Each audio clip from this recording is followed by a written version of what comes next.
Mga kaibigan, magandang hapon at gabi na rin po, no? Meron po tayong latest na weather update sa lagay ng ating binabantayan na bagyong si Bagyong Julian. Pero bago ho yan, palike and subscribe po muna ako at pahit po ng notification bell.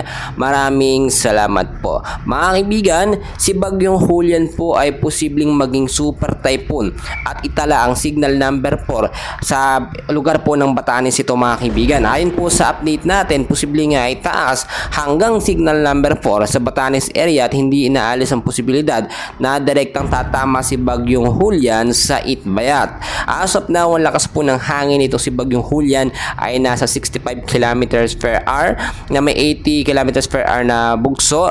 Meron pong pagkilos, mabagal patimog silangan na pumapalo po sa 20 kilometers per hour. And as of now, ayon sa pagkatala ng Pag-asa ay itinaas po sa signal number 1 ang lugar po ng Batanes, Babuyan Island, Ilocos Norte, Silang Isabela, Cagayan at Apayao. Kung titignan po ninyo, posibleng umabot sa super typhoon category etong si Bagyong Julian bago ito tumama ng direkta sa Batanes area.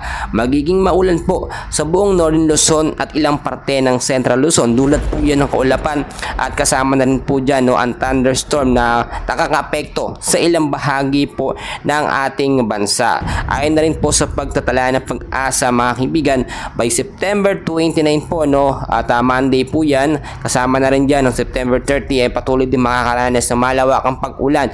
Dulot nga po nito nga po si Bagyong Julian ng area po ng Batanes, Babuyan Island area at papunta pong north at northeastward over the water east of Taiwan pagdating po yan ng Tuesday. So maging alerto tayo, mga kaibigan, dahil medyo matagal mag-i-stay po dito sa loob ng par etong si Bagyong Julian. And as of now, mas lumalakas pa po ito, mga kaibigan.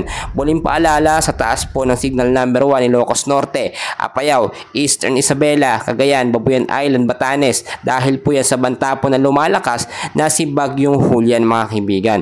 So kung titignan din po ninyo, kahit papaano naman, dito sa may bandang Metro Manila, hindi pa nagkakaroon ng malawakang epekto eto nga pong paglakas ng hangin, and as of now, kung ito'y pumalo nga po sa 75 to 85 kilometers per hour, ay maituturing na po natin ito na severe typhoon.